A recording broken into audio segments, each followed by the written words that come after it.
Ha llegado el momento de escuchar la palabra de Dios. Un potente mensaje extraído de las Sagradas Escrituras. En la voz del pastor Carlos Hoyos.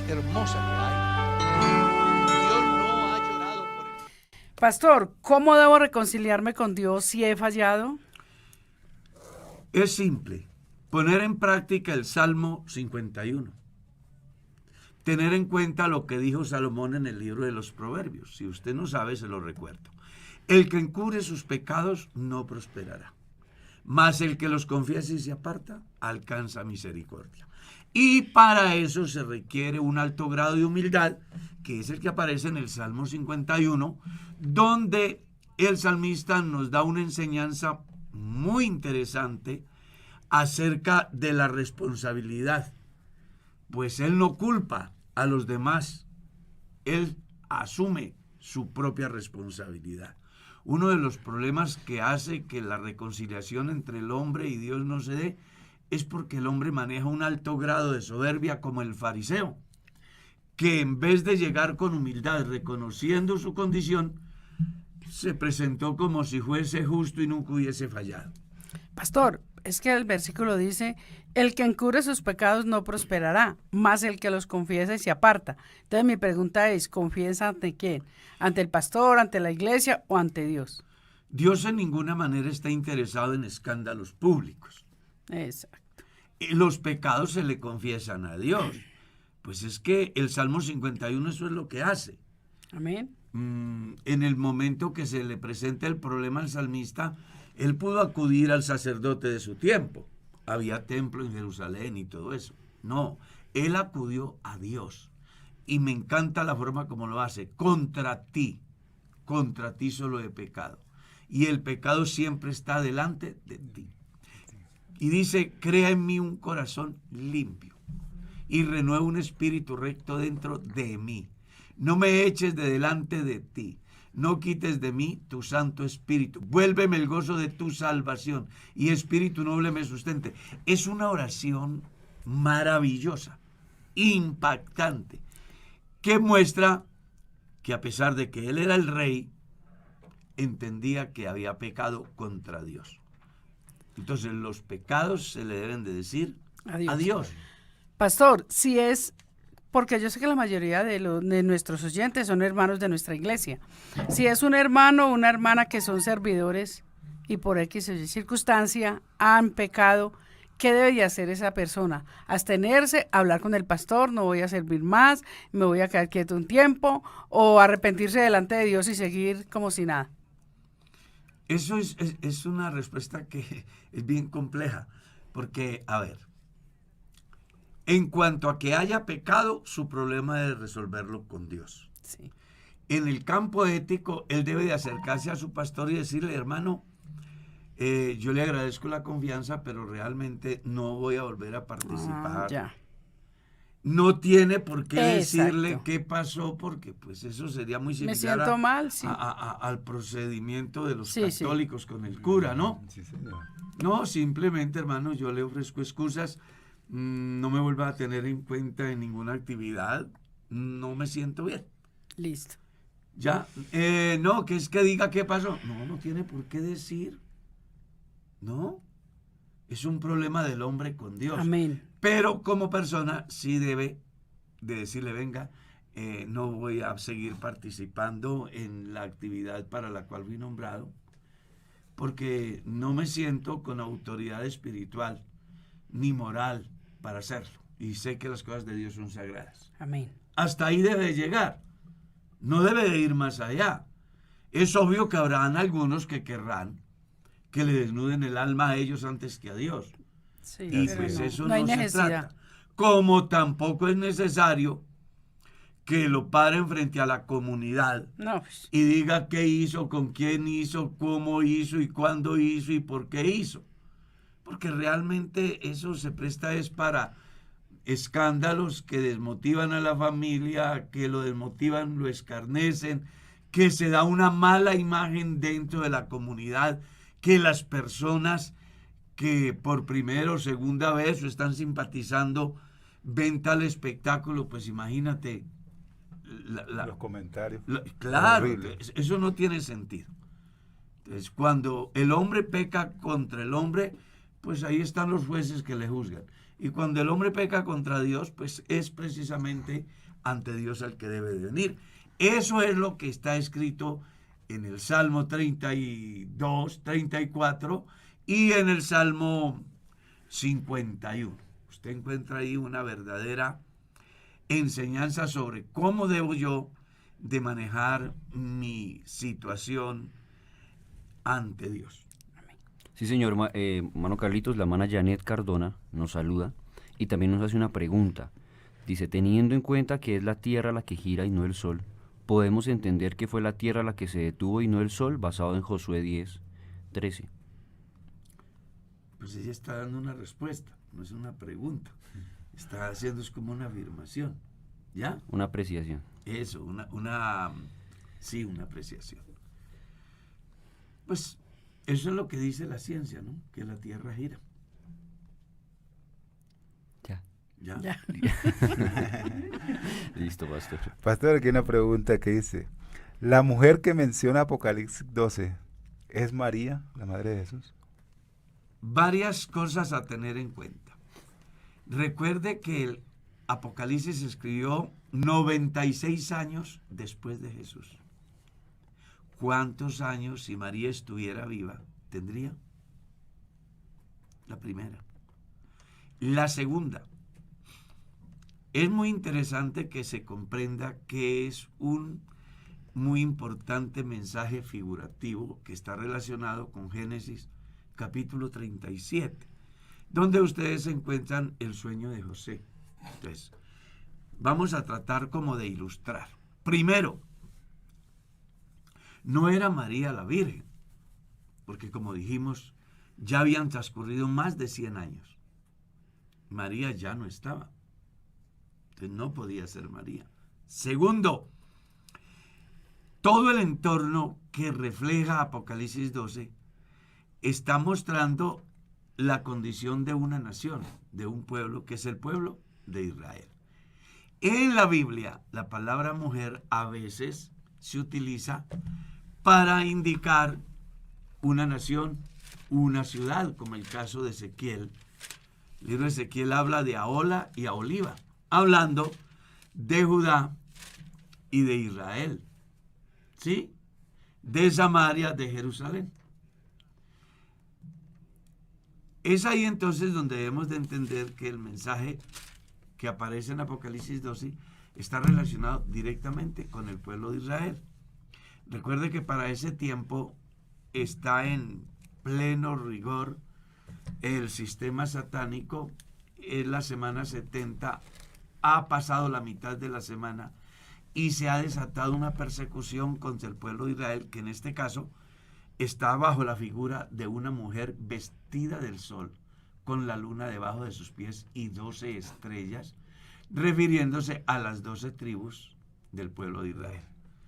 El sol, Jacob; la luna, la mujer de Jacob; las 12 estrellas, los 12 hijos de Jacob, que enfrentan un periodo muy serio en la gran tribulación, porque se va a desatar una persecución contra Israel, que en ese caso es la mujer que aparece ahí.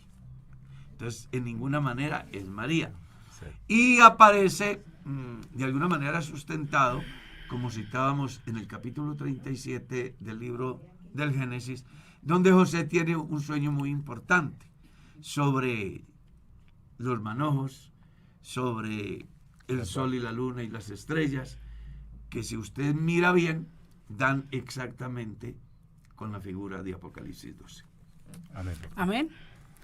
Pastor, ¿qué cosas se deben tener en cuenta al iniciar el ministerio en una congregación? Entre paréntesis, a manera de consejo.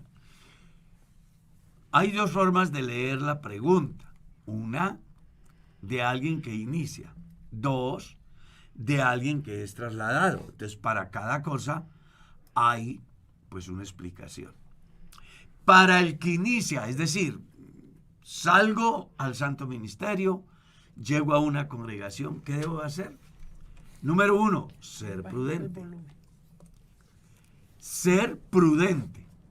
Es decir, no llegar a acabar con todo lo que viene, a hacer ver que el otro sabía menos, era menos inteligente, menos administrador, menos trabajador, sino que más bien debe de llegar con humildad, aprovechando la oportunidad que Dios le da y mirando todo lo que viene, valorando todo lo bueno y tratando de hacer cosas que embellezcan la obra de Dios sin que vaya en detrimento ni de la comunidad ni de la imagen del pastor anterior.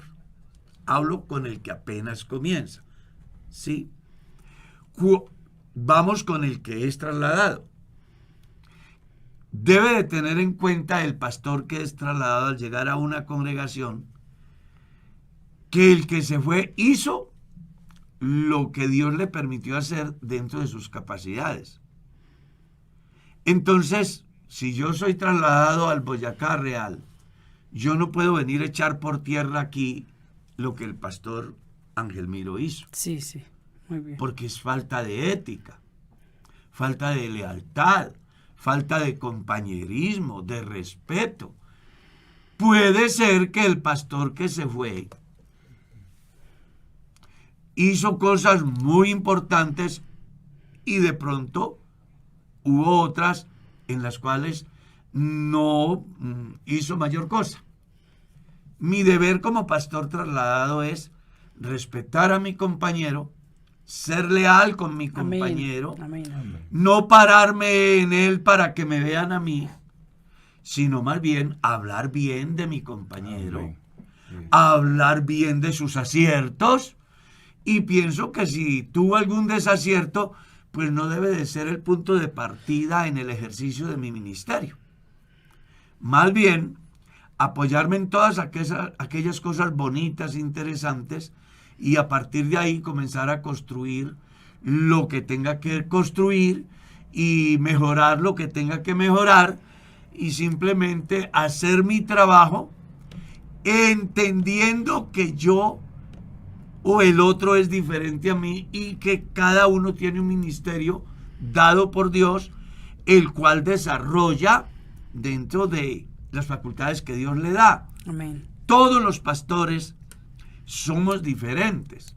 Y el hecho de que uno tenga visión en un campo y el otro tenga visión en otro campo no es igual a que el uno sea mejor que el otro.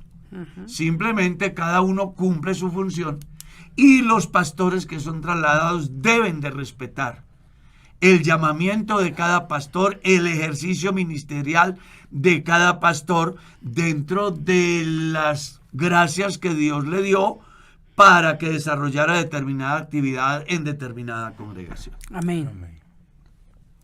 Sí, señor pastor, nos saluda el hermano Cristian Arias Silva, también lo saludamos, y nos hace una pregunta. ¿Cómo sabe un creyente qué don tiene y cómo puede descubrir cuál es su don? Los dones espirituales en la iglesia están dados y todos están ahí, inclusive aquellos que han de entrar en operación en un determinado momento que aún no ha sucedido, ni está, pero que va a llegar. Cuando hago este comentario me refiero a que todos los días surgen diferentes situaciones que requieren un tratamiento especial de parte de Dios a través de uno de sus representantes, que en este caso es un creyente. Entonces, los dones no están asignados a un creyente en particular. Fulano de tal, le entrego el don de hacer milagros. Fulano de tal, le entrego el don de profecía.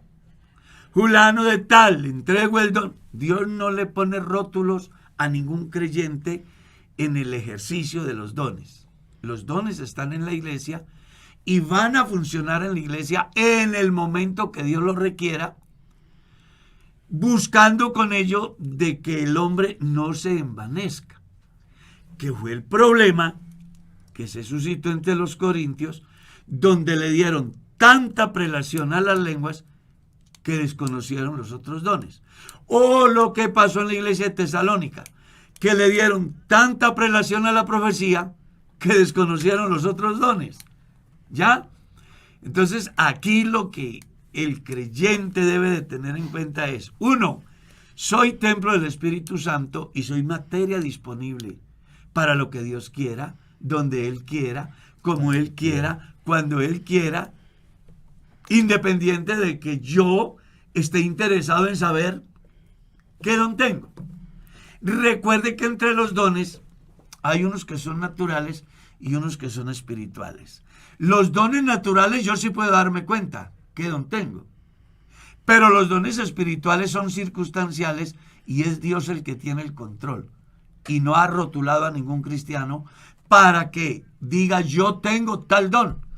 Usted se imagina que en esta hora Dios le hubiera colocado el rótulo a Ezequiel, eres mi profeta. No cabe por esa puerta. No cabe. No estaría aquí. No estaría aquí. Estaría profetizando volando, por ahí por toda parte. Yo te profetizo, como suelen decir los supersticiosos Sí, señor. y engañadores Sí. del último tiempo. Entonces los dones del Espíritu Santo van a funcionar en el momento, en el lugar, cuando Él quiera y dependiendo de la circunstancia que se tenga. Pastor, pero uno sí ve en la iglesia personas de que, por ejemplo, se le dice a una persona que predique por primera vez. Uy, Dios Es mío. que el don y uno del- ve que se defiende, traza bien el tema y entonces... No, a ver, yo creo que ahí hay que hacer también un análisis. Porque en la Biblia no es un don, es un mandamiento predicar. Ahora, las capacidades naturales del individuo Ah, bueno. juegan un papel muy importante en el momento. desarrollo de la predicación. ¿Por qué? Bueno, porque no todos tienen la misma memoria, por ejemplo. No todos tienen la misma capacidad de Capacidad. transmitir el conocimiento. Exacto. Pero eso son cosas naturales que vienen con el hombre.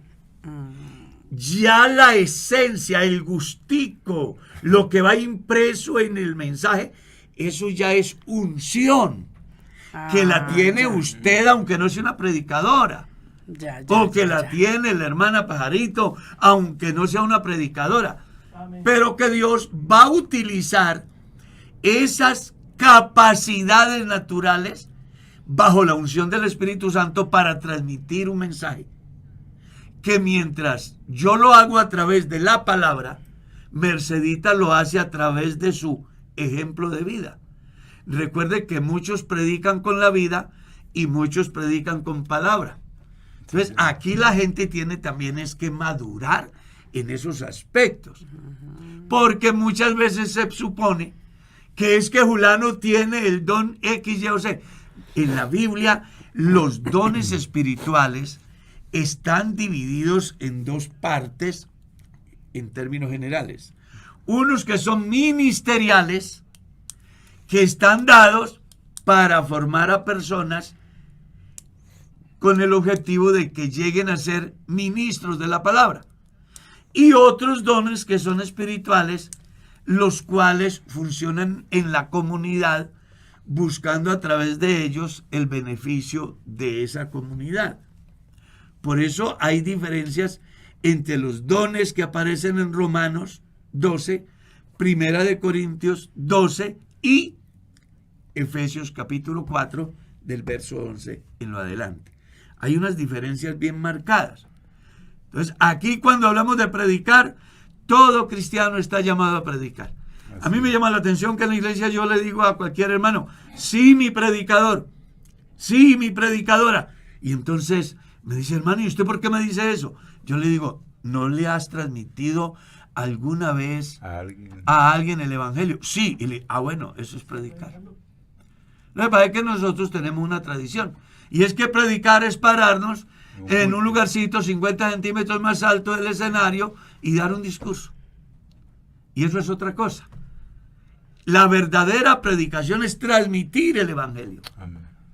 Por las calles, por las casas, a las personas, a los familiares, en cualquier lugar, aprovechando, ¿ya? Y aquellos que no tienen esa capacidad de transmitir un mensaje a través de la palabra, lo pueden transmitir a través de su buen testimonio, de su ejemplo de vida. Bien, pastor, aquí... Perdóname, yo hago un paréntesis. Carlitos, tráeme un poquito de agua. Sigamos. Pastor dice, el día de ayer usted explicó a la luz de la Biblia que la justificación es por fe, pero la iglesia tradicional dice que es por obras, y citan Santiago 2, verso 18, que por favor le explique. Es muy sencillo. Es que no se puede malinterpretar el texto porque eso ha generado controversia a tal estado que dicen que la Biblia se contradice. La Biblia no se contradice. Lo que Santiago está diciendo es, si usted tiene verdaderamente fe, deben de haber unos resultados que son las obras. O sea, yo no obro para tener fe. Yo obro Porque tengo fe. porque tengo fe. Algo muy similar al manejo que se le da hoy en el campo del cristianismo. Hay unos que dicen, haga la siembra para que llegue la bendición. Y resulta que el verdadero sentido del mensaje no es ese. Es más bien, si usted es una persona que es hijo de Dios, pues lo normal es que dé de lo que Dios le dio. Entonces lo que pasa es que la gente ha invertido los valores. Y la religión lo ha hecho por una simple y llana razón. Ellos vienen de una escuela que se llama dogmática. Entonces, en el dogma, obre para que después venga la fe. En la Biblia es, muéstrame las obras como resultado de tu fe, no Sí, para sí. tener fe. Así es. ¿Está claro? Amén, amén. Sí, Yo señor. tengo tantas que no sé ni cuál preguntar. Pastor, ¿qué significa la serpiente levantada en el desierto? Si Dios Según prohíbe Juan, la idolatría. Según Juan capítulo 3, verso 14. Así como Moisés levantó la serpiente en el desierto, así es necesario que el Hijo del Hombre sea levantado. A ver, la Biblia está llena de tipos y de símbolos. Uno de los tipos de la obra redentora de Jesús fue precisamente lo que se da en el tiempo de Moisés.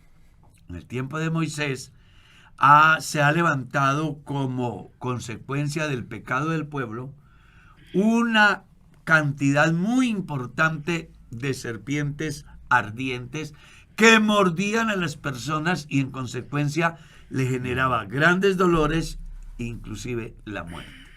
En esa angustia el pueblo clama y Dios simplemente le hace saber a Moisés que ellos deben de entender que su dependencia es de lo alto, no de lo bajo, de lo alto.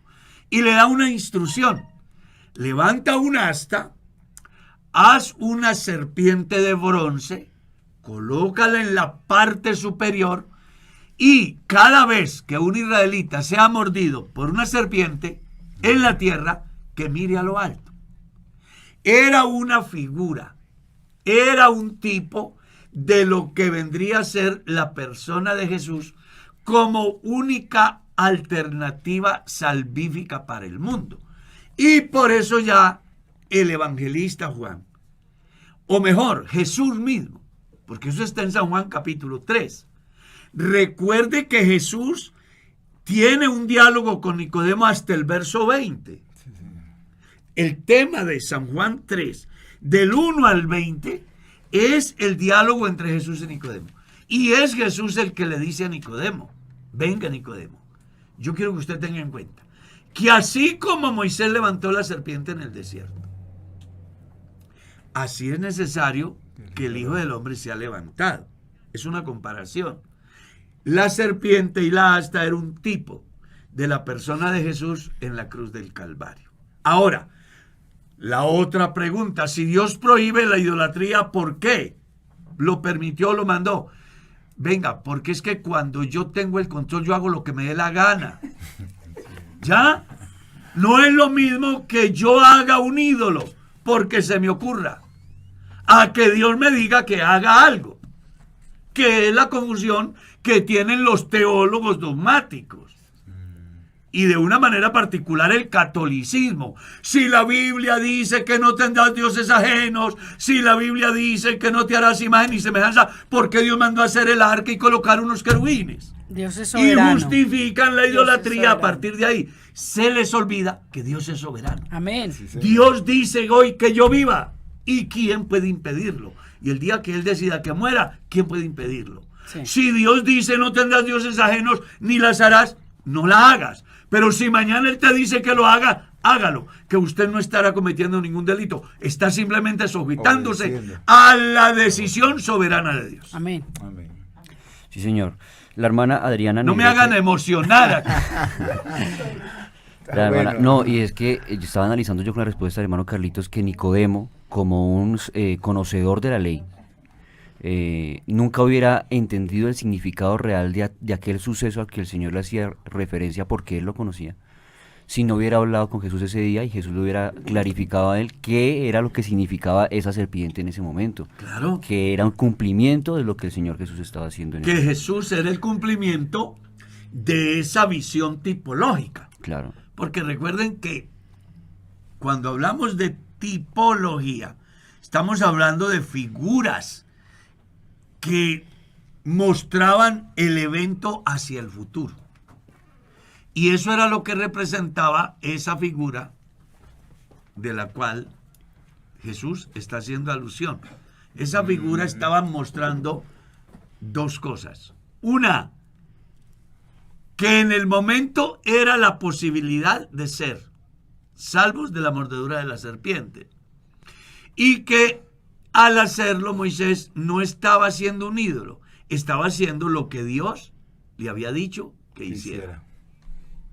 Y dos, estaba también dando una enseñanza hacia el futuro, en el sentido que así como aquellos eran salvos de las mordeduras de las serpientes, Mirando hacia arriba. así también cuando el Cristo viniera, quien le mirara a él, pues sería salvo, como también lo dice Isaías en su capítulo 45, el verso 22. Mirad a mí y sed salvos Exacto. todos los términos de la tierra. Y no, Nicodemo lo entendió muy bien porque él y José de Arimatea se unen para, después del sacrificio del Señor, Tomar el cuerpo de Jesús. tomar Y el cuerpo. reclamar el cuerpo. No, y lo más importante que él lo entendió es que él creyó. Nicodemo era un discípulo Claro. secreto de Jesús. Sí, señor. Sigamos. A la hermana Adriana Negrete Ariza, que saludamos y nos saluda también, hace la siguiente pregunta. ¿Qué pasa si un cristiano no saca el tiempo para ayunar? Entonces la pregunta también va en el sentido de cuándo ayunar, por qué ayunar y para qué ayunar. En el orden bíblico, el ayuno debe de darse en el momento que se requiere. No es, en el pueblo de Israel lo fijaron en determinados días, pero realmente el ayuno venía como expresión de luto, ya fuera por uno de los líderes como Moisés, como Aarón, como David, ¿sí? O un luto por una situación nacional, como el caso de Esther frente a la propuesta de Amán acabar con el pueblo de Israel. Entonces hay luto. Y eso es lo que lleva al pueblo a hacer ayuno. Ayunos. Una de las mejores enseñanzas es la que da Jesús. Se le han acercado los discípulos de los fariseos para decirle, ¿por qué los discípulos de Juan y los discípulos de los fariseos ayunan y tus discípulos no? Y la respuesta de Jesús fue clara. Súper. Vea, Muy bueno. ellos ayunan porque no tienen esposo. Así de sencillo. Pero mis discípulos no ayunan porque el esposo está con ellos. El día que yo me vaya, van a sentir el luto, la necesidad, el vacío, y van a tener que acudir a la absoluta dependencia del esposo. Pero si el esposo estaba ahí, todo los proveía. Todo lo tenían ahí. Pues qué necesidad tienen de ayunar. Pero cuando yo me vaya, ellos se van a sentir solos y van a tener la necesidad y en consecuencia van a ayunar. Entonces, el ayuno nunca fue expresión de santidad. ni de consagración. El ayuno fue expresión de luto. Y una enseñanza práctica es la que leen en Isaías 58. Ellos tomaron el ayuno de tal forma que lo convirtieron en mecanismo de justificación para violar los derechos del huérfano, de la viuda, del oprimido, para maltratar. Entonces Dios dice, ese no es el ayuno que yo escogí.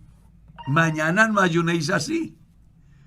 El ayuno que yo escogí es que libertéis a los cautivos, que deis pan a la... Léalo, Isaías capítulo 58. Ahí le explica cuál es el verdadero ayuno. Porque cuando las personas piensan que el no comer es símbolo de santidad, pues realmente los malos también sacan tiempo para no comer. En la Biblia hay más de 50 clases de ayunos diferentes. Entre ellos, el ayuno de los malos. No comeremos ni beberemos hasta que hayamos dado muerte a Pablo. Ellos también ayunaban. Pastor, aquí una pregunta. ¿Por qué ahora no hay apóstoles si Dios constituyó a unos apóstoles, a otros maestros, profetas, evangelistas? Porque la iglesia nuestra no permite apóstoles. La iglesia sí tiene apóstoles. Claro. ¿Qué es un apóstol? Un apóstol es un misionero. Nosotros tenemos más de 40 apóstoles en el mundo. Hablando de personas enviadas directamente por la iglesia. Pero también tenemos apóstoles en las congregaciones, hombres que se desplazan a llevar el mensaje del evangelio en lugares donde no hay ni un convertido. Lo que pasa es que la iglesia no le da ese rótulo a ninguno. La iglesia los tiene. Pero la iglesia no le da ese rótulo, como tampoco le da ese rótulo de profeta a ninguno. Pero que están en la iglesia, los ministerios dados por el Espíritu Santo están. Y una prueba de que es real que están es el nacimiento cada día de nuevos pastores. Porque recuerde que los 5 ministerios de Efesios capítulo 4 del verso 11 en adelante tienen una finalidad y es preparar a los santos para la obra del ministerio. Déjeme ir o ser más simple. Es la universidad, son los decanos puestos por el Espíritu Santo para proyectar a nuevos ministros al ejercicio ministerial de la iglesia. Amén. Pastor, hacen una pregunta que la verdad me parece como muy curiosa, pues nunca había oído eso.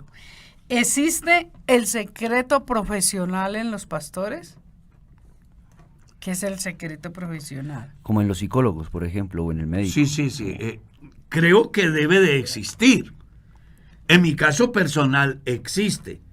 Excepto aquellas cosas que la legislación no me permite. Ya entendí, sí. Acabo de entender. Sí. Y les voy a colocar un ejemplo. Profesional. Yo soy pastor. El hermano Ezequiel, perdone que utilice su nombre, hermano, viene con un problema complicado, de orden moral, por ejemplo. Yo debo de escucharlo, orientarlo, ayudarlo, y no tengo por qué decirle a la gente el problema de mi hermano. Pero ojo, aquí no va a tomar el nombre de Ezequiel, vamos a tomar el nombre de Pepito, que no sabemos quién es ni dónde está. Puede estar, porque entre mis seguidores hay uno por ahí que se llama Pepita, me llama mucho la atención. Es muy posible que me esté escuchando. Un abrazo para Pepita. Sí. Resulta que el señor Pepito viene y me dice a mí, no, y yo se lo digo porque a mí ya me pasó en mi oficina, un tipo ha abusado de unas niñas y al sentirse descubierto viene y me busca. Yo lo único que le digo a él es, vea, mijo, su problema es muy delicado, Primero, usted tiene que pedirle perdón a Dios. Segundo, tiene que pedirle perdón a su familia. Y tercero, tiene que pagar sus consecuencias. Vaya ante la ley, porque ya usted está demandado. Y acepte la responsabilidad. Entonces, yo como pastor, en la comunidad, alguno se infiltra y abusa de un niño. Yo no puedo quedarme callado. Yo tengo que denunciarlo. Porque si yo no lo denuncio, me estoy haciendo partícipe de esa situación tan grave. Y ojo, más allá de que yo participe, si la ley se da cuenta que yo sabiéndolo lo encubrí, entonces también viene el peso de la ley sobre mí. Entonces, el secreto profesional en los pastores sí existe, excepto en esos casos tan serios como es el abuso de menores. La iglesia no permite que un pastor oculte una práctica tan aberrante contra los niños. La iglesia exige que incluso el pastor mismo denuncie, porque una persona que abusa de un niño hoy, abusará de otro mañana. Y eso no se puede permitir. Pastor, pero si es algo que no sea en esa situación, el pastor debe de no decirlo a la iglesia ni escandalizar a ese creyente. Claro. Sí, debe desistir. Yo atiendo gente todos los días de diferentes problemáticas o con diferentes problemáticas y se queda conmigo. Exacto. Pero cuando yo me dé cuenta de que hay alguien que está aprovechando su condición para abusar de un menor, eso hay que denunciarlo. No se puede quedar callado. Amén. Sigamos. El hermano Pablo Gavani nos saluda y nos pregunta: ¿cómo hacemos para saber que nuestro nombre está escrito en el libro de la vida? Y ¿cómo hacemos para saber, pues la pregunta que él hace va en dos partes. Primero, en cuanto al el nombre inscrito en el libro de la vida. Y la otra pregunta dice: el que no ha recibido el Espíritu Santo no entrará en el reino de Dios. Son dos preguntas. Para las dos hay respuesta. La primera: ¿cómo hago para darme cuenta que mi nombre está inscrito en el libro de la vida? Bueno, por su vida cristiana. Por los frutos los conoceréis. Cuando en mi vida se ha dado la transformación por el poder de Dios y la capacidad de sobreponerme a las adversidades, la autoridad espiritual para resistir a lo malo, pues hombre, yo me doy por entendido de que mi nombre está escrito. Es que el mismo Pablo dice: el Espíritu mismo da testimonio a nuestro espíritu de que somos hijos de Dios. La mejor manera de yo entender que mi nombre está escrito en el libro de la vida es que el Espíritu Santo está en mí. La segunda pregunta: que si una persona no tiene o no ha recibido el Espíritu Santo, ¿no es salvo? Es verdad. Sin el Espíritu Santo nadie será salvo. Nadie. Ahora, ahí es donde viene el otro problema. ¿Qué es el Espíritu Santo en mi vida? Que es donde se presenta la discusión. ¿El Espíritu Santo son las lenguas? ¿Eso es todo? Que es donde muchos están patinando. Y se les olvida que el Espíritu Santo es mucho más que las lenguas. Las lenguas solo tienen dos razones de ser. Una por señal a los incrédulos y otra como don. Puede darse que una persona no tiene el don de hablar en lenguas y eso haga de que no hablen lenguas. Estoy hablando desde el punto de vista bíblico, no tradicional, no conceptual. Las lenguas son un don, según Primera de Corintios, capítulo 12. Y deben de funcionar como Pablo lo enseña en el capítulo 14. ¿Qué es lo que se da en Hechos capítulo 2? Y quien hable en lenguas y no las puede interpretar, pida a Dios poder interpretarla. O que en la iglesia aparezca el don de interpretar lenguas para que los que están en el escenario entiendan el mensaje que Dios está transmitiendo, Y se han edificado. porque es que están los dos casos. El don de interpretar lenguas tiene una finalidad, y es que Dios tiene un mensaje, se lo da a un creyente, pero el auditorio no habla en el idioma que el creyente está hablando. Entonces, por eso se requiere el don de interpretar lenguas, para que el auditorio se informe de lo que Dios está diciendo a través de esas lenguas. Y otra cosa es que el que tiene el don de lenguas esté en un escenario totalmente diferente al de su nacionalidad, su idioma, y aquellos que están reunidos, que no hablan el idioma que yo hablo, en un momento dado el Espíritu Santo me tome a mí y hable en la lengua del auditorio para que ellos entiendan el mensaje, que fue lo que se dio en el libro de Hechos, capítulo 2. Amén. Entonces, nadie puede ser salvo sin el Espíritu Santo. Eso debe quedarle claro. Lo que pasa es que la gente no puede o no debe reducir el Espíritu Santo a solo lenguas. Es más o menos lo que yo ¿Cómo creo. hace? El pastor dice, nadie puede ser salvo si no es por el Espíritu Santo, si no tiene el Espíritu Santo. ¿Cómo se da cuenta una persona que tiene el Espíritu Santo? Una persona se da cuenta que tiene el Espíritu Santo cuando los frutos que da, Por sus frutos los conoceréis. eso dijo Jesús. Amén. Amén, amén. Pastor, hay una pregunta. ¿Está bien que un pastor de nuestra iglesia esté tomando estudios con los sabatistas? Hay dos maneras de ver la pregunta, porque sería algo así como, ¿está bien que mi hijo vaya al colegio, a la universidad, a formarse allá, siendo que no son pentecostales? Sería algo así.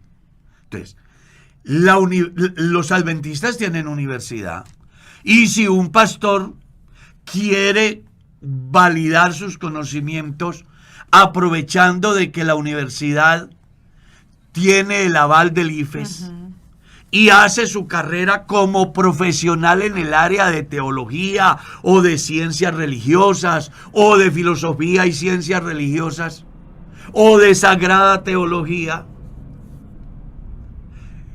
las personas lo que deben de establecer la diferencia es: ¿me estoy formando académicamente o me están adoctrinando? Eso es diferente. Sí, señor. Entonces, una cosa es que a mí me estén adoctrinando los adventistas, otra cosa es que yo me esté formando académicamente en el área de la teología, en una universidad adventista. Yo estudié en la Universidad Bautista, no son pentecostales. Yo estudié en el Seminario Mayor, católico. Ellos no son pentecostales.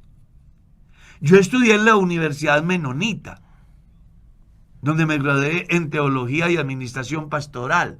Ellos no son pentecostales, pero yo nunca los busqué para que me doctrinaran, como tampoco fui al bachiller a hacer mi primaria y mi bachillerato a una institución para que me doctrinaran. Yo fui para acceder a unos títulos netamente académicos.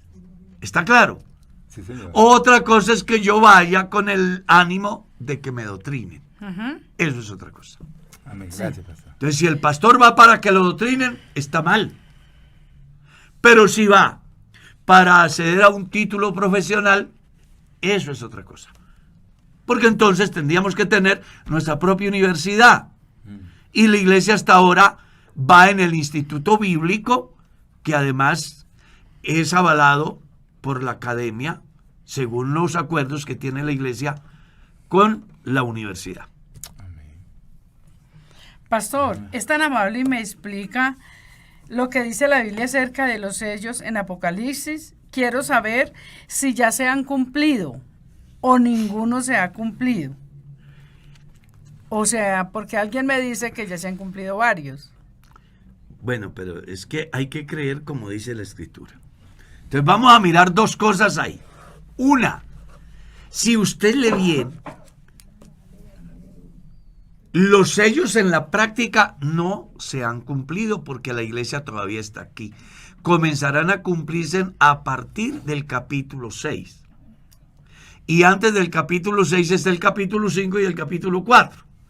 Todo lo que tiene que ver con la iglesia y el tiempo de la gracia va hasta el capítulo 4. A partir del capítulo 4, el escenario cambia. Dios va a salvar al pueblo de Israel. ¿Está claro? La visión de los sellos aparecen a partir del capítulo 6. Dos cosas importantes para ver a partir del capítulo 6. Número 1, era un libro que nadie podía ver ni leer.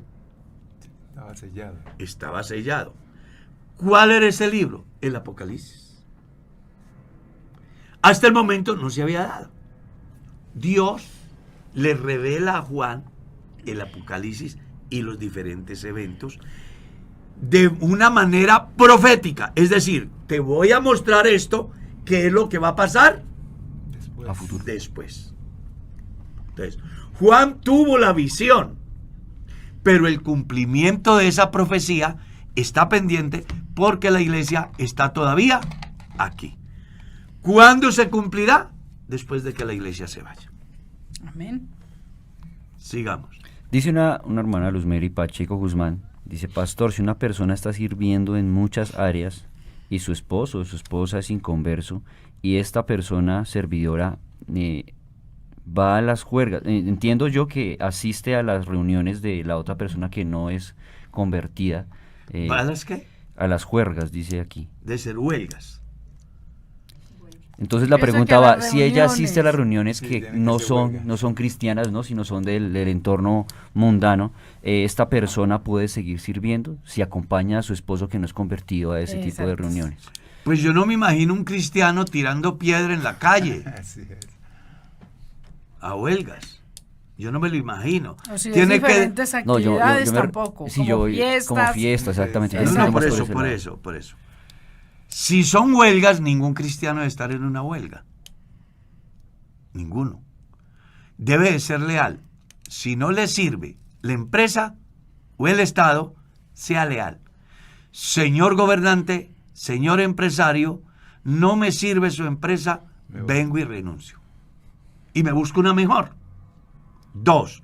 Si son reuniones de otro orden, Ujú. yo también tengo que establecer las diferencias Exacto. si se ajustan a mis valores o no. Ejemplo. Esta semana es el 24 de diciembre y en mi empresa van a hacer una pachanga, una parranda, donde hay baile, Pachanga. hay alcohol. Sí se dice en mi tierra. Sí, sí, Y en sí, la costa. pachanga. Sí, también se dice así. Sí, señor. Ah, bueno. En mi tierra se dice pachanga. Me voy para la pachanga. La parranda o la fiesta. Sí. O el baile, yo qué sé. No sé cómo lo llamarán en otras partes. Pues yo tengo que mirar si me queda bien como cristiano estar en un lugar donde hay baile, donde hay alcohol, donde Sí, hay vicio. sí, sí. Sí, sí. ¿Me quedará bien? En Es la ninguna pregunta. manera. Y eso va más allá. En el ámbito religioso, se va a bautizar el hijo de mi sobrino y me pidió que le sea padrino. ¿Será que voy a la misa? Se acaba de morir mi tío y le van a hacer las novenas y le van a hacer el funeral en la iglesia católica. ¿Será que yo puedo ir? Pues usted tiene que pensar si de verdad es cristiano o no. Los cristianos no tienen por qué estar metidos en ninguna de esas cosas. Antes leemos: salid de en medio de ellos, pueblo mío, y no toquéis lo inmundo, y yo recibiré, y seré a vosotros por padre, y vosotros me seréis por hijos, dice el Señor. Amén. Punto seguido, el escritor dice: amados, si tenemos la promesa de ser hijos de Dios y que Él sea nuestro Padre, limpiémonos De toda contaminación. de toda contaminación. En el área de lo sacrificado a los ídolos, como también del manejo espiritual relacionado a su vida devocional. Nada tengo que hacer yo donde se le está haciendo culto a un ídolo. ¿Qué hago yo ahí? Pastor, o sea que no está bien porque pues me di cuenta de unos hermanos que fueron a acompañar a una familia muy reconocida y entraron hasta la iglesia católica, que porque ellos no iban a adorar ídolos, pero iban a acompañar. Y ahí estuvieron adentro. Estoy seguro de que hay varios conceptos al respecto. Habrán algunos que dicen, no, sí, yo no le veo nada malo. Pero yo, Carlos Hoyos, que cree fielmente Sí, sí. el Evangelio y que además tiene el Espíritu Santo, solo entraría a un lugar de esos si me ceden esa plataforma para predicarles el mensaje del Evangelio. Así es. Sería de la única manera. Pero yo a participar de una actividad religiosa de ellos, para nada. No tan incómodo. Pastor, aquí una pregunta. ¿Un demonio es lo mismo que un espíritu? Lo que pasa es que, primero, es bueno que entendamos que demonios y espíritus están bajo la misma figura de fondo, podemos decir. O sea, hablar de un espíritu o de un demonio es hablar de lo mismo. De pronto las diferencias se vean por la forma de actuar de la persona poseída. ¿Ya? Entonces, todo el que no tiene a Dios y hace lo malo, está influenciado por un espíritu malo. Pero no todos proceden de la misma manera, porque en la persona no opera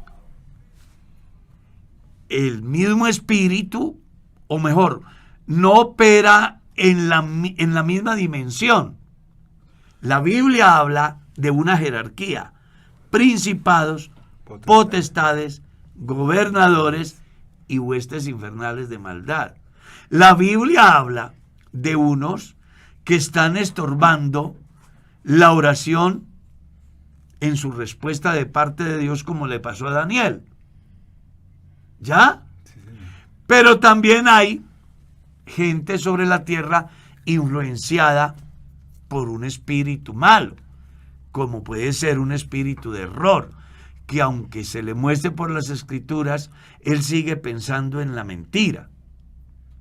Pero hay otros que su posesión tiene una finalidad, y es la agresividad, es la violencia, es la soledad, es vivir en cavernas, en cementerios. Hay otros que tienen una influencia terrible, como el gadareno, que no habían ni grillos ni cadenas que lo pudiesen detener. Por eso es que aquí hemos hecho comentarios con respecto a la sanidad, en el sentido de que un demonio no sale con una aspirina, como algunos que en su falta de conocimiento oran por un enfermo y echan fuera un demonio, cuando resulta que con una aspirina se va el presunto demonio. Entonces la gente lo que tiene que establecer es la diferencia. Entonces, cuando hablamos de un espíritu malo, como hay varios niveles de poder en ellos, hay que establecer la diferencia. ¿Qué es lo que yo entiendo por un endemoniado o por una persona que está influenciada por un espíritu malo? Aunque todos proceden del mal, no todos tienen la misma influencia y se desarrolla las mismas prácticas. ¿Está claro? Amén. Es bueno que se entienda eso. Pastor, porque es que hay veces que una persona que tenga epilepsia, entonces le dan ataques y cae al suelo. Y en ese caso hay tres cosas. Entonces se pregunta, ¿la epilepsia es un espíritu o es una enfermedad normal? La Biblia habla de uno que tenía un espíritu de epilepsia. Sí. Pero también hay varias maneras de mirar la epilepsia. Una puede ser un problema genético, eso lo hablábamos con el médico que di acá. Otra puede ser el resultado de un accidente. Y otro puede ser un problema netamente espiritual. Entonces, cuando la epilepsia es un problema accidental, pueden hacerle una cirugía y colocarle el tubito y que la sangre circule. Exacto. Entonces no es un espíritu.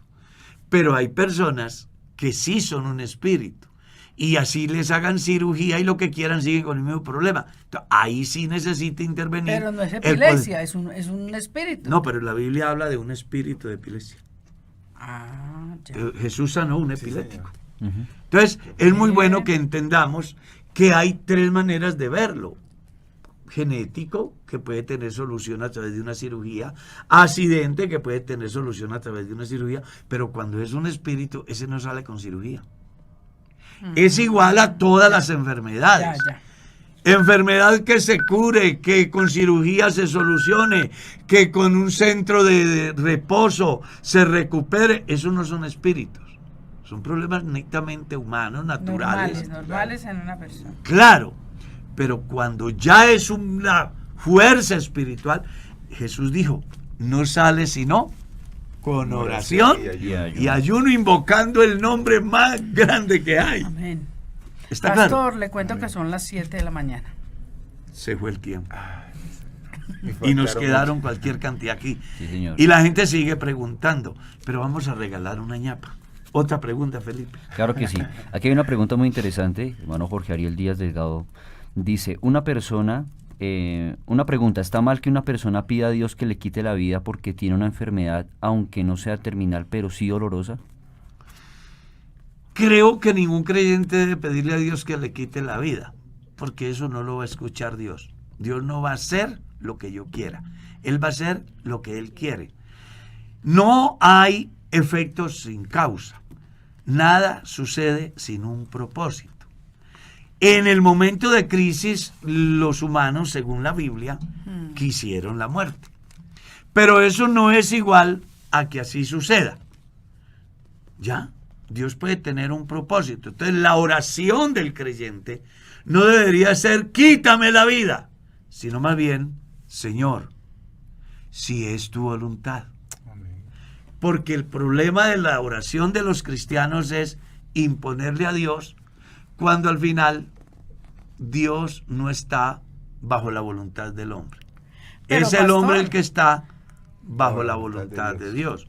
Entonces yo sé que en un momento de crisis, de dolor, yo de quiero desespero, morirme. O quisiera la gente o el creyente anhela estar con Dios. Por ejemplo. Mejor. No, eso a Pablo le pasó. Pero Estoy en una tampoco condenar a encrucijada. una persona porque o decirle que está No, por eso pecando. estamos diciendo que en un momento de crisis es muy normal que la persona llegue a orando pensarlo, así. inclusive Sí. a orar así. Pero que más bien debería de orar es, Señor, si es tu voluntad, Ay, qué aquí estoy, prepárame y llévame Amén. por mi dolor. Porque yo Y ha pasado soy también. confidente. Hoy, yo le he dicho a Dios, casi siempre, semanalmente, yo le he dicho, Señor, prepárame y llévame, porque yo quiero de verdad descansar. Yo hay Le tiene veces, mucho miedo al dolor. yo le tengo mucho terror al dolor, Le tiene un porque como terror. nunca he tenido dolor, Claro, sí. yo no sé qué es un dolor de muela, pero escucho que la gente habla del dolor y dicen que es una cosa muy horrible.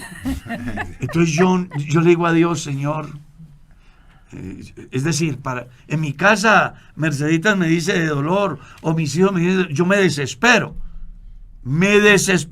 porque yo he oído decir que el dolor es una cosa muy horrible. Yo no he tenido ese problema. Gracias a Dios. Y yo le digo a Dios cuando me levanto en las madrugadas, digo, Señor, gracias por este día, gracias por la vida, gracias por la salud. Señor, yo no quiero tener dolor. Yo le tengo el pánico. Es que es muy mimado. Dios me ha mimado mucho, sí. A mi esposa le da un dolor de cabeza y se arrodilla a pedirle al Señor que lo lleve mejor. Es que yo le tengo pánico, Sí, porque es siempre he terrible. oído que el dolor es una cosa Terrible, muy horrible. terrible. Esa pregunta es uno de los dilemas bioéticos más importantes y más candentes de ahora. ¿no? Claro. Y muy importante. Yo recuerdo una persona que en el ejercicio profesional, en un hospital, me la encontré y pues yo no tenía la costumbre de orar por todos, no, pero en ese momento yo sentí de parte de Dios que ese hombre quería hablar, quería decir algo y que yo debía orar por él. Entonces hablé con él y él no podía ni hablar, estaba en un estado agónico tremendo, Mucho dolor. desahuciado. Pobrecito. Desahuciado, lo habían enviado a una habitación a esperar que la muerte Que lo la muerte visitara. lo Entonces la esposa estaba ahí también sufriendo con él. Entonces él como pudo, yo le expliqué del Señor, el autor de la vida, que tiene potestad sobre la vida.